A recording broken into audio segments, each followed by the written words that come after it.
I didn't cry in the lawyer's office. Not when he explained what I was entitled to. Not when he said I could take the house, the savings, even the retirement fund. I cried later, when I realized I didn't want any of it. The room smelled like old paper and cold coffee. My hands rested on the table, calm on the outside, shaking underneath. The lawyer's voice was firm, practiced, almost protective. He talked about fairness, about what I deserved, about how women like me usually fight at this stage of life.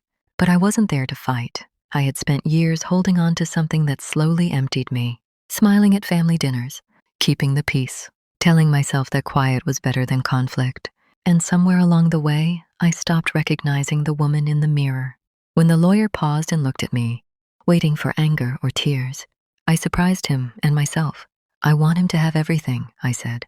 The words hung in the air like a mistake no one wanted to correct. He leaned forward, his pen frozen above the paper. "You don't mean that," he said softly. "People regret decisions like this." But regret wasn't what I feared. I feared waking up one day and realizing I had spent the rest of my life fighting instead of living. I feared becoming bitter, counting losses instead of choosing peace. I feared carrying resentment heavier than any empty bank account. This divorce wasn't about money. It was about release. I looked at the documents again. Years of shared life reduced to numbers and signatures. A house that no longer felt like home. Accounts that couldn't buy back time, respect, or love. The lawyer shook his head slowly. "You earned this," he said. "Why give it away?" "Because some things cost more to keep." Walking out of that office, I felt lighter than I had in years. Scared, yes. Uncertain, absolutely. But free in a way I had almost forgotten was possible. And as the elevator doors closed, one thought echoed in my mind. Sometimes the bravest thing a woman can do is walk away with nothing, so she can finally have herself back. People think divorce is loud, shouting, crying, doors slamming. For me, it was quiet, too quiet. The house felt different after the decision. Not empty, just honest. No pretending. No careful words. No waiting for someone else's mood to decide how the day would go. The silence used to scare me. Now it spoke the truth I had ignored for years. Friends called. Family checked in. Everyone asked the same question in different ways. "Are you sure? What if you need it later? Why would you give up everything now?" I smiled through the phone and said I was fine. What I didn't say was how tired I was of proving my strength by surviving things that broke me slowly. I remembered the years when I kept my voice low to keep the peace. The times I swallowed my disappointment because it felt easier than explaining it. I told myself love meant endurance. That loyalty meant staying quiet. That asking for more was selfish. But silence has a weight. It presses on your chest at night. It follows you into the kitchen in the morning. It sits beside you at family gatherings, reminding you that you're present, but unseen.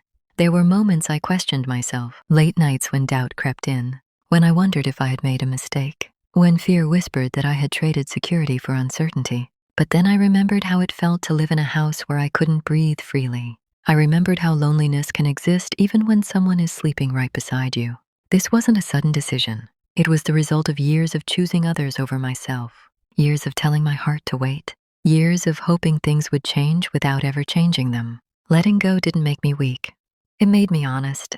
I wasn't running away. I was finally standing still, long enough to hear my own voice again. And that voice said something I could no longer ignore. Peace is not something you earn by suffering. Freedom is not something you delay until it's convenient. And starting over is not failure, it's courage. That night, sitting alone in the quiet, I didn't feel broken. For the first time in a long time, I felt awake. The lawyer called me back the next morning. His tone was different this time, less formal, more personal, like someone trying to save me from myself. He said he had reviewed the paperwork again, that it wasn't too late to change my mind, that people make emotional decisions when they're hurt, and regret follows quietly later. I listened without interrupting. He talked about security, about the future, about how life can change in ways no one expects. He reminded me that starting over comes with risks, especially when the safety net is gone. "I've seen this before," he said. Strong women who think they're choosing peace and later realize they gave up protection. His words landed exactly where fear lives. For a moment, I imagined the worst. Empty rooms, unexpected expenses, long nights wondering if pride had cost me comfort. The kind of future people warn you about when they say, "Be careful." Then I remembered the past I was leaving behind.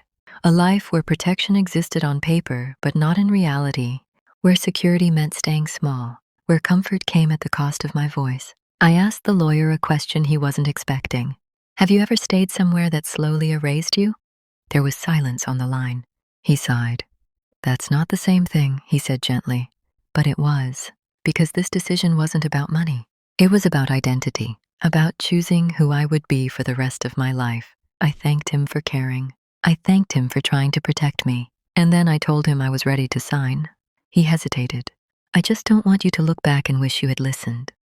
I looked at the papers one last time, pages filled with logic, numbers, reason, and I realized something powerful. Every time I ignored my instincts before, I paid for it slowly. Every time I listened to them, I survived. I won't regret this, I said calmly.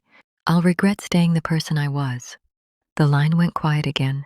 When the call ended, my hands were steady. My heart was racing, but not with fear, with certainty. For the first time, I wasn't asking permission to choose myself.